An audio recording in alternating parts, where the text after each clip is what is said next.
नमस्कार, आपले बदलापूरमध्ये मी श्रद्धा तुम्हा सर्वांचं पुन्हा एकदा स्वागत करते. आजच्या या व्हिडिओच्या माध्यमातून आपण पालक आणि मुलामधलं जे काही नातं आहे, वयोमानामध्ये अर्थात फरक असतोच, परंतु पालकांना बरीच अपेक्षा असते की आपण जे सांगतोय किंवा आपण ज्या सूचना देतोय मुलांनी लगेचच ऐकाव्यात आणि मुलगा ते ऐकत नाही आहे. सो यावेळी काय करावं, कशा पद्धतीने मुलांसोबत डील करावं, विषयावरती आपण खरं तर आज चर्चा करणार आहोत. आणि अर्थात आपल्यासोबत आज पुन्हा एकदा उपस्थित असणार आहेत डॉक्टर अमरेंद्र चितळे सर आणि सेंट अँथोनी शाळेच्या माध्यमातून हा व्हिडिओ आपण सध्या प्रसारित करतोय. जाऊयात आपण डॉक्टर अमरेंद्र चितळे सरांकडे. सर, काय सांगाल? माझ्या मते ना बऱ्याच काय सगळ्यांमध्येच हा प्रॉब्लेम असतोच आणि पालकांची प्रत्येकाची तक्रार ही असतेच. काय करावं अशा वेळी? आधीच्या काही व्हिडिओजमध्ये मी म्हटलेलं होतं की तुम्ही जे सांगताय ते मुलाला त्याच्यामध्ये इंटरेस्ट असेलच असं काही जरुरी नाही आहे. म्हणून पालकांचं एक काम असं आहे की त्या मुलाला सगळ्या गोष्टींना एक्सपोज करणे, की स्पोर्ट्स म्हणा, आर्ट म्हणा, अभ्यास तर होतच असतो शाळेमध्ये वगैरे वगैरे. पण आता तो एक व्हिडिओ झाला आपला, पण आज मी एक ॲक्च्युली दुसऱ्या पॉईंट ऑफ व्ह्यूनी सांगणार आहे की कॉन्शियसनेस लेवल्स. आता वेगवेगळे कॉन्शियसनेस लेवल्स असतात मुलामध्ये and that changes with age. आता 0 to 7 years ज्याला आपण इम्प्रिंटिंग एज म्हणतो, की जे काय चाललंय घरामध्ये ते तसंच्या तसं इम्प्रिंट होतं माझ्या डोक्यामध्ये. मी जास्त विचार करत नाही आहे, पण मी व्हाय क्वेश्चन्स विचारतोय, का असं का, हे त्याला इम्प्रिंट पिरियड म्हणतात. तो एक कॉन्शियसनेस लेवल असतो.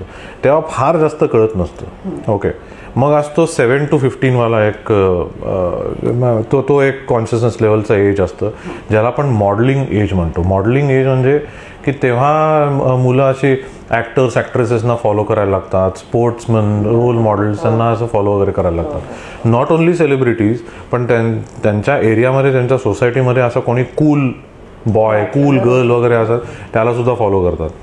आता तिकडे ती कॉन्शियसनेस लेवल वाढते. 15 to 21 ही तिसरी एक कॉन्शियसनेस लेवल आहे, ज्याला आपण सोशलायझेशन एज म्हणतो. जेव्हा मुलांचे असे ग्रुप्स बनायला लागतात, गँग्स बनायला लागतात, नाईट आउट्स वगैरे सुरू होतात, ग्रुप स्टडी वगैरे सुरू होतात, ते एक वेगळं लेवल ऑफ कॉन्शियसनेस आहे. म्हणजे बघा ना, 0 to 7 years मध्ये मूल अगदी टोटली पेरेंट्सच्या पंखाखाली आहे, पालकांच्या पंखाखाली आहे. 7 to 15 थोडंसं त्या पंखातून बाहेर डोकवायला लागलं, मग ते थोडंसं कळतं की काय जग आहे, आणि मग रोल मॉडेल्स वगैरे दिसतात. 15 to 21 अगदीच ते बाहेर निघालेलं असतं. म्हणजे की, आणि तेव्हा काय आहे की एवढा एक्सपिरियन्स नसतो आयुष्याचा, एवढं म्हणजे राईट अँड रॉंगमध्ये एवढा जास्त फरक करता येत नाही. आणि 21 अँड अबाव काय असतं की तेव्हा त्यांना आता they have to earn money. Okay, पण ती जी कॅम्पस टू कॉर्पोरेट जी जंप असते ती जरा मोठी जंप असते. जेव्हा ते नोकरी करायला लागतात तेव्हा हळूहळू त्यांना असं वाटायला लागलं की अरे काय होतंय माझ्या आयुष्यामध्ये. पण हळूहळू ते सेटल डाऊन. ओके, तर अशा आता बघा ना, म्हणजे तुमच्या बाबतीत किंवा माझ्या बाबतीत आपण जसे 0 to 7 मध्ये जसे होतो तसे आपण 7 to 15 मध्ये नव्हतो, 15 to 21 मध्ये नव्हतो, आणि डेफिनेटली 21 अँड अबाव तर आपण टोटल बदललोय. परत लग्न झाल्यानंतर सुद्धा आपण बदललोय, मूल झाल्यानंतर सुद्धा आपण बदललोय असे. तर म्हणजे आता हे आपण का शिकलो आत्ता, त्याचं कारण असं आहे की पेरेंट्सना माहिती असलं पाहिजे की मूल त्या कॉन्शियसनेस लेवलमधनं ऑपरेट करत असतं.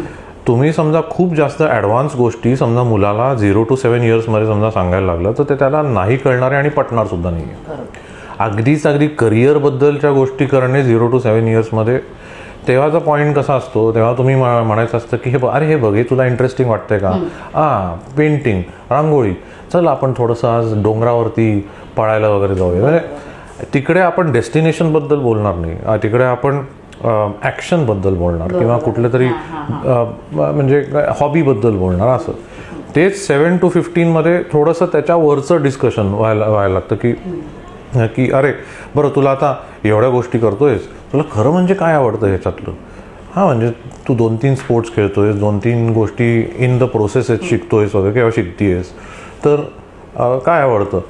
आता हे काय आवडतंचे प्रश्न असतात ना, ते 7 to 15 मध्ये यायला पाहिजेत.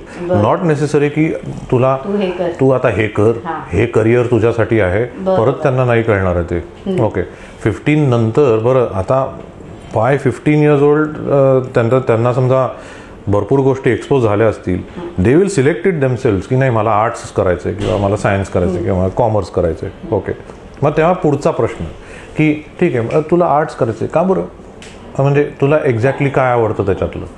असं नाही की आर्ट्स करायचे अरे अरे अरे सायन्स का नाही घेते, हे असे भरपूर पेरेंट्स करतात. त्यांना असं वाटतं की सायन्स म्हणजे अगदी सर्वस्व आहे, पण तसं नसतं. सो तर तुला काय आवडतं त्याच्यातलं, त्यांच्याकडनं बोलवून घेणं फार इम्पॉर्टंट आहे. म्हणून हे कॉन्शियसनेस लेवल्स थोडेसे कळणे इम्पॉर्टंट आहे की कुठले प्रश्न कधी विचारायला पाहिजेत.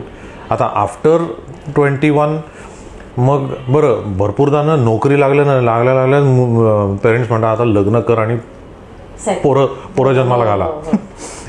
ओके, पण तेव्हा ती वेळ नसते परत, कारण ती कॉन्शियसनेस लेवल अजून त्यांना पोहोचलेली नसते. 1-2-3 वर्ष थांबा. ओके, आता काही मुलं असतात ते स्वतःहूनच म्हणतात की नाही मला पहिल्या वर्षातच मला लग्न करायचं आहे आणि I want to have an early child. Good, ठीक आहे. भरपूरदा पेरेंट्स स्वतःचा चष्मा त्यांच्यावरती लावतात. That should not be done. अर्थात म्हणजे जसं जसं वयोमर्यादा आपली वाढत जाते तशी बुद्धिमत्ता सुद्धा बदलत जाते आणि त्यावेळी पालकांनी मुलांना सुद्धा समजून घेणं गरजेचं आहे. आणि याच विषयावरती आपण बऱ्याच विषयांवरती खरं तर आज चर्चा केलेली आहे. यापुढे सुद्धा वेगवेगळे विषय घेऊन आपण भेटत राहू. तुर्तास इथेच थांबतोय. व्हिडिओ जर्नलिस्ट प्रिया देशमुखसह श्रद्धा ठोंबरे आपल्या बदलापूर.